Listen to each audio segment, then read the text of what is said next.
Hi! Kamusta ka mo tanan? Ang ngalan ko si Adrian. Mastoryahanin naman kita pati sa pahamot. Ini nga pahamot nga luya ko istorya sa inyo subong tawag siya Jakar Intense for Men. Iyan ni siya ni Guy Laroche. Te panlalaki ni siya pero kung luyag mo siya suksukon, bahala ka pag gusto ka.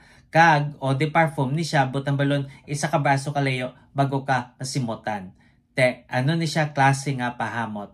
Bali presko kag makahang nga kahoy kag may pagkaduta amo na siya kung simutan. Angay siya sa matugnaw nga panahon, ang temperatura nga para siya is between 50 to 70 degrees Fahrenheit o 10 to 21 degrees Celsius.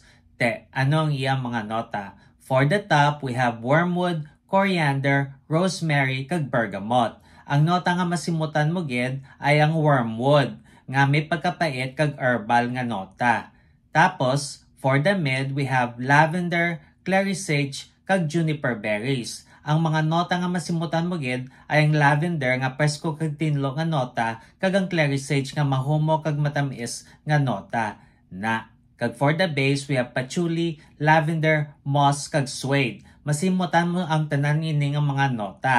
Kag ang patchouli ay may pagkaduta kung simutan, lavender liwat nga presko kag tinlo nga nota, moss nga pait nga nota, kag suede nga synthetic nga mahumok nga may pagkapulbos kung simutan. Te, kabay pa nga namian ka mo sini nga pahamot, kag kung may ibang pa ka mga pahamot nga luyag istorya sa akon, ibilin lang sa comment section sa duso naman. Bye-bye!